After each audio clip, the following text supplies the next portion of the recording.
Oh yeah, it's it's finally time, ladies and gentlemen. Okay, here we go. So I am about to get ready to show you guys. I don't really have any honorable mentions this time. Maybe next year or something. I didn't have time to squeeze in honorable mentions, but let's just get to my top 10 favorite shows, whether television bound or streaming bound. My favorite shows from 2017. And here we go. So, at number 10. Yo, I've been waiting a hot goddamn minute to show you guys this. Jesus Christ. So, at number 10, we have. Oh,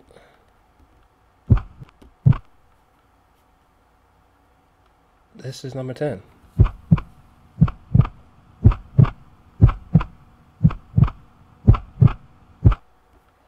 Yes. 13 Reasons Why. 13 Reasons Why.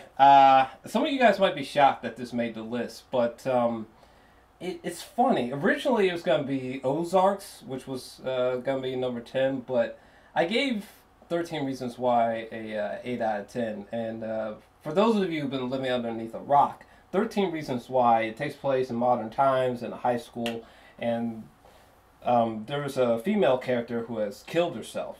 But before she killed herself, she sent all these people 13 tapes, right?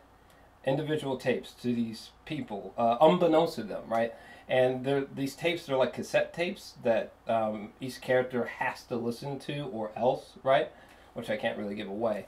And this show is a extraordinary exploration into uh, suicide, into being wronged by someone and not speaking towards that for a long amount of time, or going about that the correct way to just definitively remedy that situation. Being bullied. This show tackles like a lot of topics, and even though I think that like the beginning and the end are the best, in the middle is where we fall into a flurry of flaws. Again, I think it's an 8 out of 10 show. This show really stuck with me. And the sequence where we finally visually see how this female main character killed herself, the one who initiated this whole thing. We finally see how she died. I'm telling you, it's one of the most goosebumps inducing things that you may see from a show ever. It's highly recommended. 13 Reasons Why. Now, let us get to number 9 here. Maybe this time I won't fuck it up. Let me see. Number 9, which is, let me go to big screen for a second here.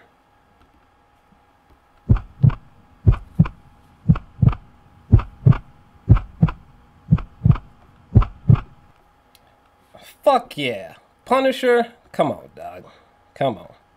I fucking loved. Let me tell you something. All these people who are like, John Bernthal, he's not worthy. He's not worthy. He is, okay? He is the perfect Punisher, in my personal opinion. The man is fucking fantastic as Frank Castle. This show was so whiplash-inducingly violent.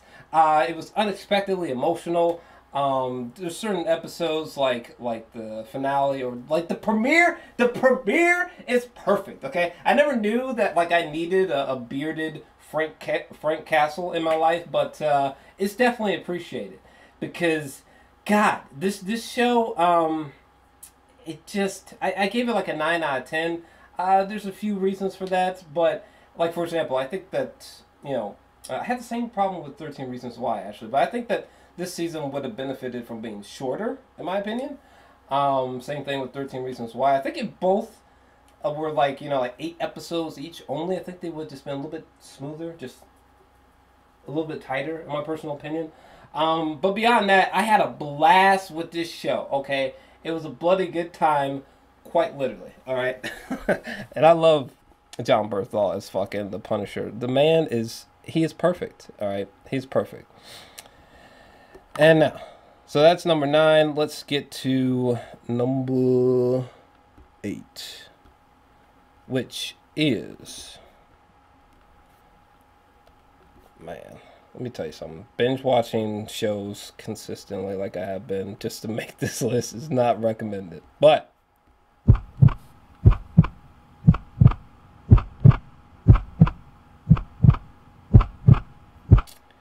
yes, number 8.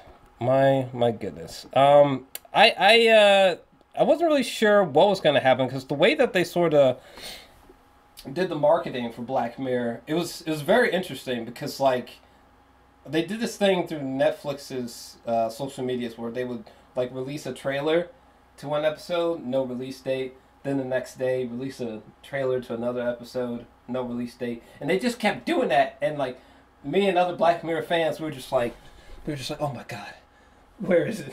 Where's the release date? When's it coming? It looks so good. I need more information. And people were just like, release date when? You know, like Jenny Death when. And when it arrived, I mean, for me personally, I thought it was, I mean, Archangel, that episode I gave like a 9 out of 10, and then Black Museum, which I personally thought was the weakest episode, gave that like an 8 out of 10. Besides that, I mean, those were, I mean, sure, I thought those were, you know, weaker compared to the other ones, but like, for fuck's sake, these are not low scores, people. I love this season, okay? It's a modern day reincarnation of the Twilight Zone, kind of literally, all right? It's kind of better, really, than the Twilight Zone, for me, anyways, okay? I'll be watching this show way more times than the Twilight Zone, though, I mean, full-blown respect to the Twilight Zone. I love it, grew up with it, but, like, for God's sakes. Not only is the show, like, darkly hilarious, but it is creepy because the technologies in this show, they seem like they're just right around the corner. 10 out of 10 for me. Had a blast with Black Mirror. And moving on to number 7. Let me see here. Where is it? Whatever could it be? Let's find out. Number 7.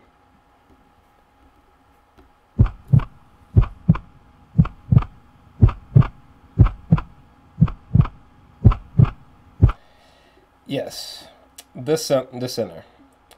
Look, unfortunately, I realized that, like, there's probably only, like, 2 of you watching. There's probably only, like, 2 people watching right now who are like, oh, I saw that show. Or, like, oh, I've heard of it. And I'm sure a lot of you are like, what the fuck show is this? This is a show that came out on USA. I think it was about, like, 7 or 8 episodes. There's going to be no sequels to this or anything. But basically, first off, if you've never heard the show, do not go research the plot. Do not watch any footage. Stay right here, okay? The show is about, it's the main characters, Jessica Biel, right? And essentially, one day, as far as I know, well, just even remove that, okay? Just one day, she's just on the beach. Sunny afternoon, right? She's there with her husband. She's got a little boy playing. They're out in public. There's people everywhere. Ocean straight ahead. And for some reason, she just randomly snaps and just kills some guy a few feet away. Brutally. Now, we all know what she did, but why did she kill this person? Like, she literally doesn't even know why she killed this person. And thus, the show begins from there. And let me tell you something. This is, I found this to be more thought-provoking and more complex than any plot from Black Mirror Season 4, in my opinion. In fact, this would be a perfect concept for a Black Mirror episode. It just so happens that it's not, and it's not science fiction. It takes place in modern times. This show this show is like a literal, like, cinematic page turner. You know what I'm saying? Like, this is like it's like a book. This show, like an actual page turner. That, like, you can't stop reading once you started. You know what I mean? There is something so captivating about this show. There's something so, like, suffocatingly dark and creepy about this show, particularly in the premiere. I think the only real issue I have with this show is that I felt that the I didn't necessarily agree with how the show ended, because yeah, I didn't agree with the way the show ended, and I think that the show and its ending, it's almost like the writers were like guys, like God damn, this has been really dark and depressing so far. Why don't we just wrap everything up in a nice little tidy red bow at the end and just just try to satisfy everybody. Let's try that. Let's try to make like a nice little perfect satisfying ending for everybody. And I didn't particularly agree with that. For me personally, you didn't have to end the show in this way where, I don't know, it just felt like somebody was like, listen, we cannot have people being depressed when they walk away from this show, okay? They need to feel satisfied and maybe hopeful somehow, okay? And it just, I don't know. I didn't particularly agree with the way that the show resolved itself. Because some of the answers that we got, I was just like, whoa, you didn't have to answer all those questions. You could have been more ambiguous with your ending, So there's that replay value, you know what I mean? But other than that, I had holy shit, this show is good. It's an immediate 9 out of 10. Easy. 9 out of 10. Once this show sinks its hooks into you, there's just no letting go. Whoa. And by the way, okay, that murder sequence I was telling you about is one of the darkest, just dread-induced, just ominous sequences that I can even think of from last year, okay? Like, I was shooketh during that moment. I was just like, she doesn't know why she did it? But why? What does this mean? What? Did she go temporarily insane? Watch it. It's good. Now, on to, let me see where we at. Time for number 6. Number 6. Which is...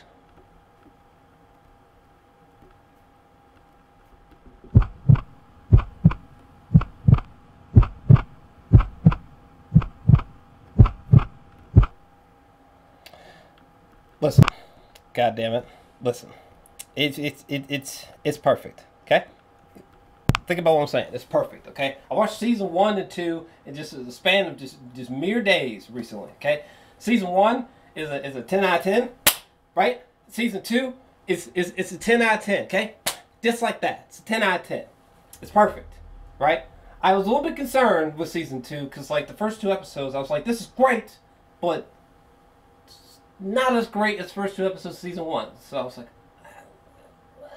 but when I got to season 3, or what did I say? The first 2 episodes of season 2 are weak, right?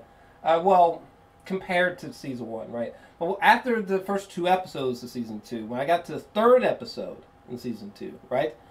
I was like, oh, you guys were building up for, oh my God. And from episode 3 and onward in season 2, it's perfect. Goddamn. I was actually like comparing episodes and shit.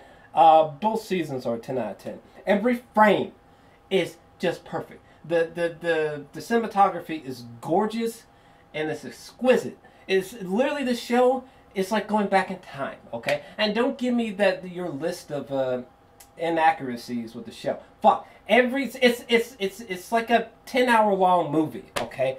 Jesus Christ. There's no TV show, there's no movie in existence that is just like 100% accurate when it comes to like historical like period pieces like this. Like there's nothing that's like 100% accurate. Okay, there's always gonna be something that like, you know, we had to like make a little fib right there, or we just had to fill in the gaps right here. You know what I'm saying? Like we weren't there. Okay, shit, we don't know how said person shifted their shoulder exactly when they spoke at this exact time. You know what I'm saying? Like, fuck. Like, who cares for what's inaccurate and what's accurate? Okay, it's a great story. It's done so. It was done so well. Okay, the fact that I didn't fall asleep, I wasn't bored. Okay, I actually felt like I was transported back into the 40s and the 50s, and I think a little bit of the 60s. The performances are perfect. Okay, season 1 is sort of like you're looking at this. You're looking at people, not their titles. You know what I mean? Like, it's like they're, you know, queen and king are second, and it's about the human being first. That's what makes this show so compelling. The performances are so good, and like their chemistry is so good, dog. What? Their chemistry is so good. They're so believable as this romantic couple. It's just insane, and bizarrely, I think from like, so for season 3, I guess they're treating the Crown like James Bond, like because in season 3, like this cast will not be reprising their roles. It'll be like a brand new cast. When I found that out recently, I was like, what the fuck? What the fuck does that mean? Are we continuing the exact same story, just flash forward? You know, or there's just gonna be a flash forward or some shit, and it's just a new cast. What? What does that mean? Or are we like, is the next 2 seasons gonna take place telling stories about past queens connecting to her? Like what are they doing? I don't know. But either way, it's color me fucking intrigued because the Crown is spectacular. Good God. What's his name? Winston Churchill. God, one of the most lit human beings, one of the most lit characters I've seen from a show that seen recently. Okay, I was gonna say from last year, but fuck, I can't remember when season 1 came out. But it doesn't matter. Okay, Jesus Christ. John Lithgow, whatever the fuck his name is, the guy who plays oh my God, Winston Churchill, he did such a great job. Jesus. Matt Smith does such a great goddamn job. And the finale of season 2, it's just like, it's just so open to interpretation, that last scene. Like, when I saw that last scene, I was just like, I don't, like, did they? Or didn't they? Fuck. Even in real life, the answer seems a little bit ambiguous, but, like, it, show's fantastic. Moving on. Let's see here. What the fuck was that? What was that, number 6? Well, let's get to number 5, which is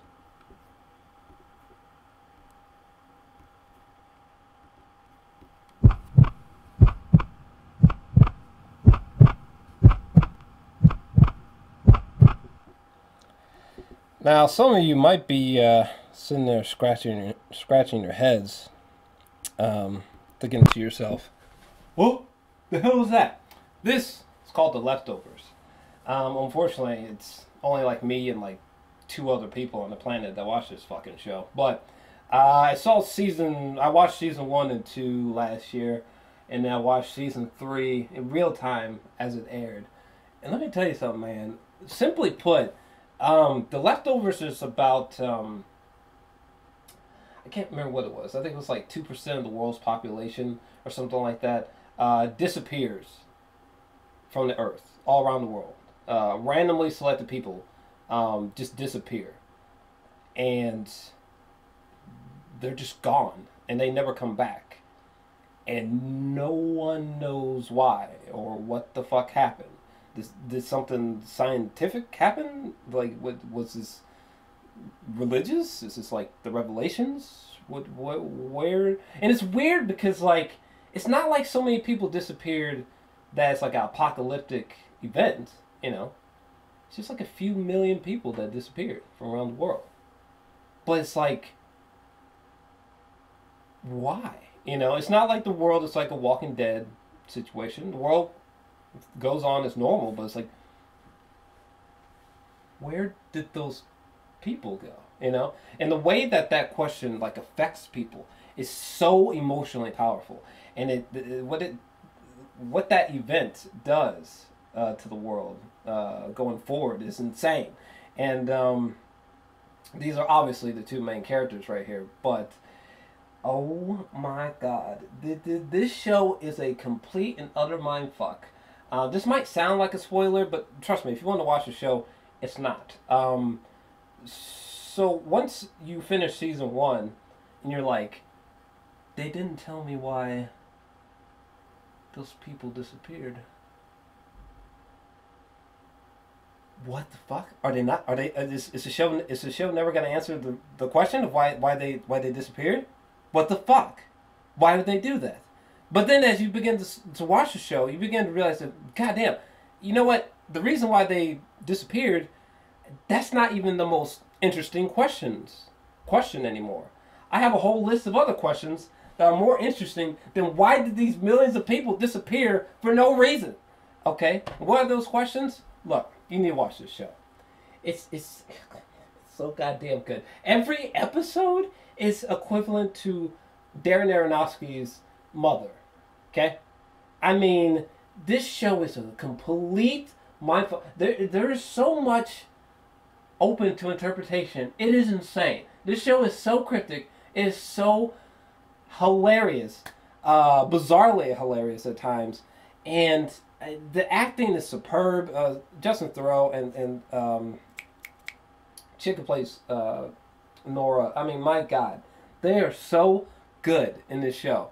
And the finale of season 3, I was like, like this, God, it just this show blew my mind. It's just a masterpiece. Okay, I gave every season a 10 out of 10. All right, you should do yourself. I mean, it's not for everybody, but you should do yourself a favor and check this one out, because it might, you know, turn your brain into a scrambled egg. Okay, now let's get on to number 4. Let me see. Number 4. Which is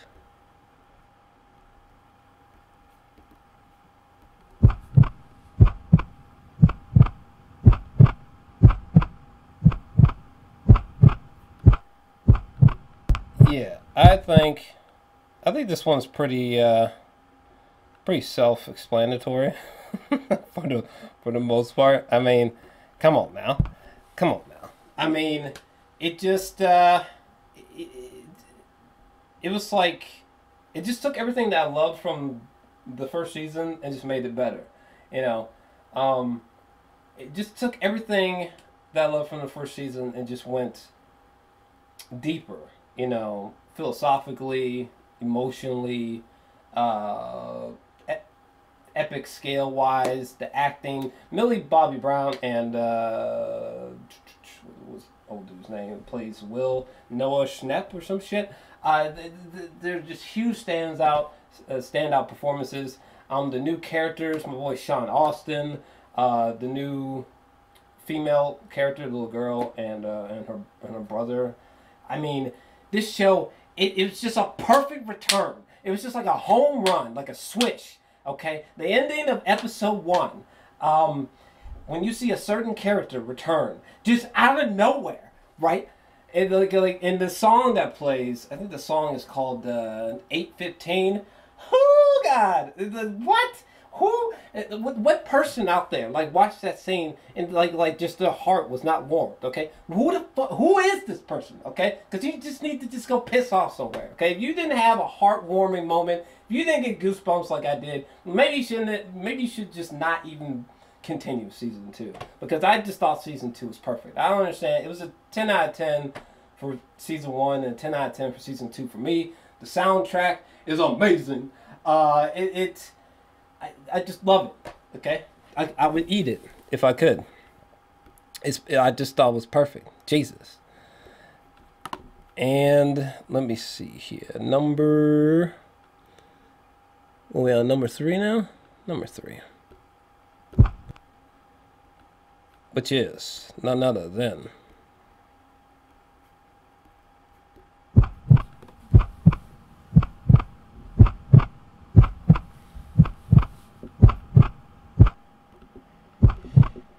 yes, that's right. You saw it correctly. That's right. The Handmaid's Tale. Let me tell you something, okay? I don't give a fuck. But Terrell, Elizabeth Moss, she's Scientology. That's her religion, you know. Doesn't that bother you? Shut up. Well, she's in Scientology, isn't it? Just shut up. I don't give a fuck. Okay? I don't give a fuck. It's her belief. What do I give a fuck about her belief for? Okay? I don't give a shit. Elizabeth Moss is exceptional in this role. Okay? She deserved the Golden Globe. She deserved that. She deserves an Emmy. She was fantastic. Okay? If you don't know, basically, this show is pretty much like a TV show version of this movie right here. It's one of my favorite movies of all time. And basically in this show, it's like, imagine a future in a modern day where women just suddenly, one day, just can't have babies anymore. They just can't reproduce. And if they do have a child, the child dies very soon afterwards, right? So, and no one knows why, right? So, there's this new government and this new society that is born, right? And now all of a sudden the government has like started to turn women into like sex slaves, into like just breeders for children. Or at least they try anyways. You know, the government is just like trying desperately to have women breed again and make babies, you know? And it's just like, wait, what? And like and then like the women who were like sex slaves, which are like 98% of all women are now like sex slaves, right? And there are some female leaders who like they just can't give birth, you know. But like I swear, I think after about like the third rape scene, I remember just being like, yo, this show's tripping me out, man. This show is freaking me out, okay? Like, I had emotional responses to this show that were just so unprecedented, okay? And let me tell you something, all right? God, the cinematography is perfect, okay? The character development is perfect, okay? The fact that I cared so much for these people is extraordinary, right? And then, God, there were so many moments that just melt in my face. The show is so dark, and it's so without hope that when there are moments of hope in this show, you're just like, you know how in the Pursuit of Happiness, when Will Smith, he was just like,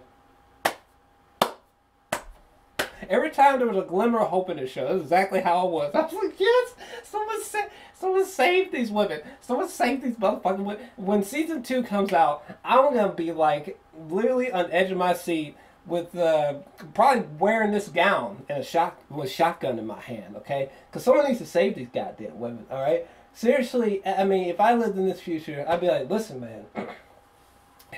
What? We gotta save these goddamn women. This show is almost like 12 Years a Slave. If 12 Years a Slave was like a TV show or something.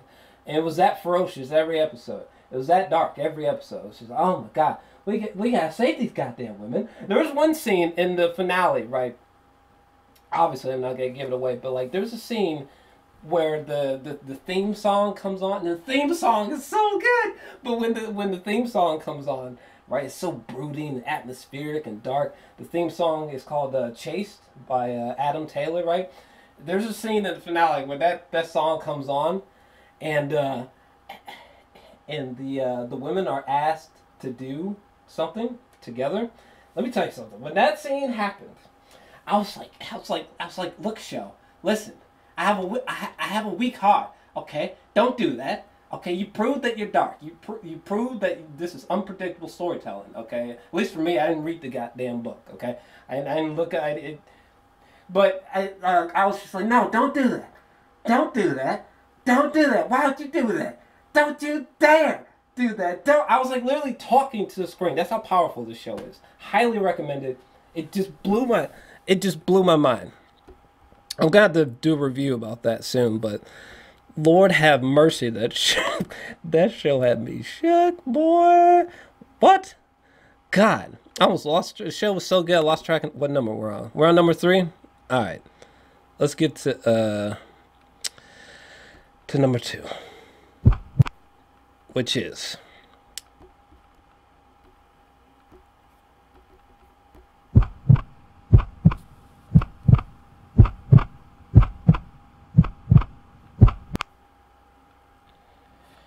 yes,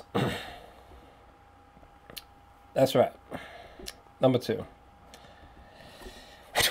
I'm gonna have to be quick with these next two, but god damn it, let me tell you something. If you never heard of Mr. Robot, don't watch any trailers. Don't read any plot descriptions. Again, listen right here. Listen closely. Rami Malek is the main character. That's this bug-eyed, beautiful bastard. He plays a hacker. His name is Elliot Alderson. Okay, the story takes place in modern times, but like in 2015, 2014, something like that, right? And Elliot Alderson, he is a hacker, and it's almost like his superpower in a way. He's like almost unnaturally good at hacking people. But now, and he's such a dark, complex character, Elliot, you know? And like he just, you know, he's so stricken by like loneliness, and his mind is just like pure madness is his mind. But you could tell, like, underneath all the craziness in his mind, there's a good person in there somewhere, goddamn. And he decides one day to start a revolution, right? Think sort of like in the style of V for Vendetta. And this show is so good. Jesus Christ. This show is like, it's like if you took like Fight Club and then like if you took The Social Network and they just like had a baby, it would probably be this show. This show is the most maybe the most unpredictable show from last year. Okay, and the show is famous for sequences that are shot in one take. Right, there's an episode that is shot in one take in season 3. Okay, why don't you just take that and just roll that around in your mind for a second. All right. Season 4 comes out this year, I believe, and this show is fucking incredible. It's a fucking mindfuck. It's insane. It is insane. And like, what the fuck? When in the premiere episode, when they show a one take sequence, I remember just being like, oh my god, this is what a masterpiece feels like. It's so good. It is so good. This show is so thought-provoking. Like, it's one of those shows that it'll just leave you dumbfounded. Like, oh my god, there are plot twists in this show that are some of the greatest plot twists from any medium that I've ever heard of. Whether it be a book, a show, a movie, there are plot twists in this show that are that great. I mean, this show will literally like rearrange your mind and shit. Like it'll just like it'll show you a revelation and you'll be like, what? Does that mean? Oh, wait, what? That just changed my whole outlook on everything that I just saw prior. Watch it. I'm telling you. And now to number 1. What do you think it is? If you had to guess. You might already know. Let's see if you do. Number 1.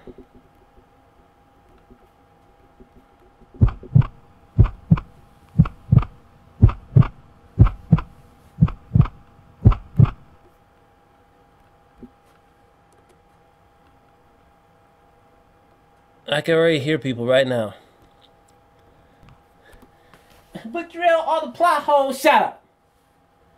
There's just so many plot holes, and I hated this thing because shut up. But with what? I don't care. It's my list. It's mine. Okay. It's my favorite show from last year. Okay, everything about it was scrumptious. Okay, it was like, it was so satisfying.